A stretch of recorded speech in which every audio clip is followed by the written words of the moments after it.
Gosta de sofrer bullying na escola? Muito, Muito? muito. E não só por E qual que era a alunos... sua reação ali quando você sofreu bullying? Você escondia? Contava aos professores, pros seus pais? Como é que era? Eu sou um homem muito discreto, né? E eu Uhum. tenho horror de pessoas inconvenientes, né? Uhum. E eu sofria comigo mesmo, sabe? Eu sofria bullying e não era só de colegas. Aconteceu com alguns professores, né? Eu até falo sobre isso no meu segundo livro, O Garoto Satélite. Tem até muita foto minha com roupa de escola nesse livro. Mostra pra ali? Mostra. Pra qual câmera ali? Parece aqui no meio, né? Tem muita foto minha com roupa de escola, porque ele se passa muito no ambiente escolar. E às vezes eu falava com o professor não dava bola, enfim. Aqui é o meio do livro, sabe? É literalmente o meio do livro, e chama-se, esse capítulo chama-se A Virada na Velocidade da Luz. Aqui é quando acontece um episódio de um meltdown em sala de aula. Meltdown é uma crise onde tudo que tá antes eu tô meio sério, sabe? Eu tô meio sério e É um tá diário? vendo? Não, é uma autoficção mesmo, sabe? Sim. É um livro. Enfim, e aqui eu já tô sorrindo, porque há uma mudança aqui. Eu tenho um meltdown ali com 15 anos, dentro de sala de aula. Meltdown é uma crise muito violenta. E eu bati em 3 meninos que me faziam bullying comigo. Bater mesmo, bater de dar porrada. De um deles pedir, pelo amor de Deus, pra eu parar de bater. O autista conta nesse episódio de meltdown, ele pode se agredir ou agredir as pessoas. E a força é descomunal. Porque eu não tenho consciência do que aconteceu. Assim, quando passou que eu entendi que eu tinha batido em 3 meninos que eram fisicamente, visualmente mais fortes do que eu. A partir daquele momento, Orleans, eu percebo que eles ficam com medo de mim. E os outros meninos e as meninas da sala olhavam para mim com um olhar diferente, um olhar de respeito. Isso com 15 anos de idade. Ali eu mudo minha postura. Eu saio do lugar do menino reprimido, que aceitava o bullying, não falava nem para os pais. Deixei de falar com os professores, porque os professores não davam bola para aquele bullying.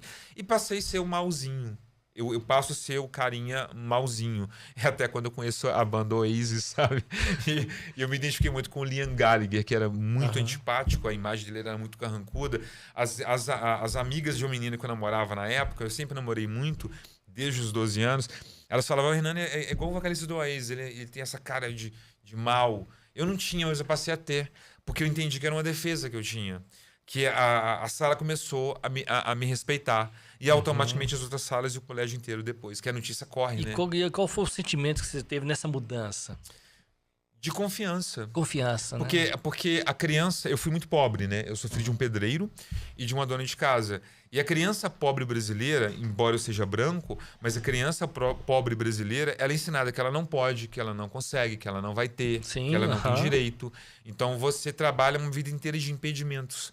Então, quando você entende que você tem forças que estão para além da sua condição social, e todo mundo tem esse poder, as pessoas têm que entender isso, eu fico tão triste. E meu pai foi um cara muito inteligente, sabe? Eu lembro que meu pai, ele era uma pessoa muito querida pelos amigos dele, ele trabalhava na prefeitura, então ele era mestre de obras, ele chegou a ser mestre de obras, que é um pouco acima de pedreiro.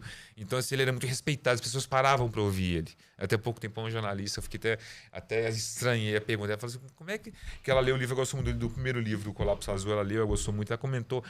Mas você escreve tão bem. E filho de um pedreiro... Eu olhei pra ela assim... Como assim? Meu pai é um dos caras mais inteligentes que eu conheci na minha vida. E olha que eu convivo com intelectuais há muito tempo. E meu pai era de uma inteligência tão absurda que eu nunca consegui pegar meu pai. Ele tinha uma inteligência lógica muito maior do que a minha. E ele era um grande contador de histórias. Porque a de se convir, Orleans, você pode contar uma história de várias formas, né? Sim. E meu pai, às vezes, ele contava umas histórias de assombração pra gente ficar com medo, pra ficar mais quieto em casa, dormir mais cedo, não sei o que e tal. E histórias da terra dele, que é o Inácio de Carvalho, conhecido como Sobrado, aqui em Minas Gerais. Então ele contava a mesma história as mesmas histórias durante anos, para pessoas diferentes. A gente ouvia... E sempre tinha coisa nova naquela história. A gente ouvia como se fosse a primeira vez que a gente estava ouvindo. Então, assim, eu sei contar, eu sei escrever, porque eu sabia ouvir meu pai. E ele sabia contar histórias, né? E tem pessoas que não sabem contar. A história pode ser ótima, não sabe contar. A história pode ser boba, mas você sabe escrever. Se você sabe escrever, ela fica interessante. Essa que é a questão, né? Sim. Vamos entrar um pouquinho no mundo da arte, né? Como é que Sim. você descobriu essa parte artística que você tem, de ser diretor, de ser cineasta? Como é que você se desenvolveu? Você estudou, fez curso superior? Você se preparou para isso? Como é que foi essa etapa da sua vida? Vou resumir, mas é bem interessante essa pergunta. Não pode ficar à vontade. Eu começo a desenhar, de fato, ali entre os 5 e 6 anos de idade. E já percebia que eu tinha habilidade para desenhar rosto de pessoas. Desenhava. Começou com desenho. E mais figurativo. Meu trabalho é como artista plástico, artista visual é mais figurativo. Fiz alguma coisa abstrata, mas é mais figurativo. E aí, aos 9, eu começo a pintar. Mas eu pintava panos de prato para vender. Minha mãe comprava aqueles sacos de açúcar e alvejava. Ele cortava, costurava, embanhava e eu pintava. Pra vender pano de prato na rua, pra ajudar em casa. Era uma coisa minha. Meu pai não queria que eu trabalhasse. Eu queria trabalhar, entendeu? Sim. Eu tinha esse entendimento que eu queria ter meu dinheiro. Eu acho que eu já tinha essa ideia de empreender desde novo. 9 anos de idade. Comecei a vender pano de prato na rua. E a minha irmã, que era mais nova que eu, assim, 4 anos, ia comigo me ajudar a vender. Acho que o povo comprava meio de pena da gente. Minha irmã muito pequenininha. Eu também.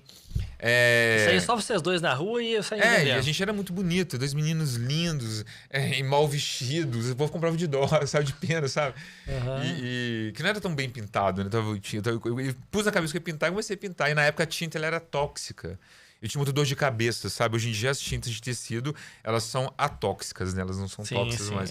Mas aí... Só que eu cresci, cara, ouvindo dos meus tios. O Hernani vai ser arquiteto. O Hernani vai ser médico. O Hernani vai ser advogado. O Hernani vai ser engenheiro, não sei o quê. Porque a minha inteligência... era discrepante, assim, era em relação aos meus primos, era sabido que eu era muito inteligente. Entretanto, o ambiente escolar, para mim, como eu disse antes, era muito tóxico, então eu não gostava de estudar, sabe? Eu tinha facilidade de aprender a matéria. Só chegou um momento da minha vida que eu comecei a matar aula. Matar aula é deixar de ir à escola, porque eu fugi daquele ambiente, que ele era muito tóxico para mim. Então eu subia na caixa d'água, na laje da minha casa, em cima da casa, me escondia atrás da caixa d'água para não ir para aula. Aí, quando dava a hora de voltar da escola, eu descia da caixa d'água. Como os meus irmãos não estudavam no mesmo colégio que eu... Você ficava esse tempo todo lá, 4 horas em cima? Desenhando. Desenhando. À toa, desenhando. Descia, às vezes, na hora da merenda, pra comer alguma coisa. Que era... Eu sabia a hora que ia ser a hora da merenda, eu dava fome, descia pra comer alguma coisa. Um dia, eu desci, minha mãe pegou descendo. E aí foi... Aí pronto. Aí a casa caiu. A casa caiu. Aí minha mãe falou pro meu pai, aquela coisa toda, e eu já tava com intenção ali, eu tava com uns 13, 14 anos. Só que é o seguinte, eu deixava de ir à escola, mas um ou 2 dias que eu fosse por semana, eu pegava a matéria todinha. Eu tinha essa facilidade muito inteligente de pegar a matéria todinha da semana. Só que eu quase meio bomba por frequência. Aí que era o contraponto. Só que assim... Você fechava as provas todas? Minhas notas eram muito altas. Muito altas. Só que o meu pai, ele era pedreiro e ele fazia uns serviços chamam de bico, que é freelancer, né, hoje em dia. E aí o meu pai, eu falava com o meu pai, eu quero trabalhar com o senhor.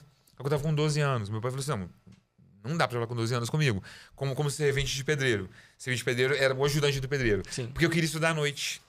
Eu estudei à noite porque o ambiente de manhã pra mim era muito tóxico. Então eu tava fugindo daqueles professores e dos meus colegas de classe. Isso foi antes do meu meltdown, que é essa questão que eu tive aos 15, né? Então, antes dos 15 eu sofri muito na escola.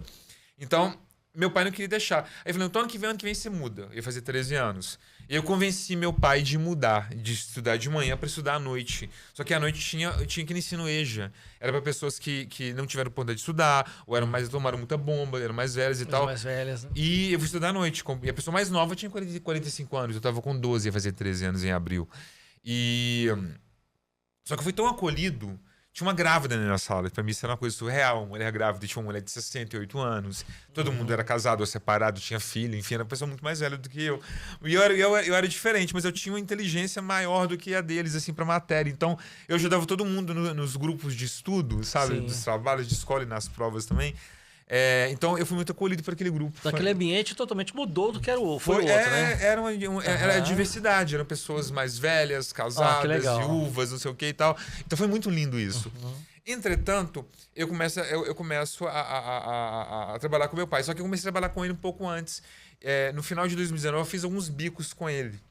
E na semana que eu fui pego descendo da caixa d'água, e aí que eu convenci meu pai mesmo que estudar à noite, que eu não botava estudar mais de manhã, nós fomos até atender um cliente que era da vizinhança, ruas perto. Eu morava no centro de Pedro Leopoldo, E aí o cara, e era sabido que eu era inteligente, e o cara, quando eu cheguei lá, o cara falou assim, esse é o seu mais novo, Chico? Porque eu sempre fui muito baixo em relação aos meus irmãos mais altos do que Tem eu. quantos irmãos? Eu tenho 2 irmãos e uma irmã. 2 irmãos e uma. 2 irmãos e uma irmã. E aí o cara falou assim, esse que é seu caçula, Chico? Meu pai chama Francisco. Aí o pai falou assim, não, esse é o meu mais velho.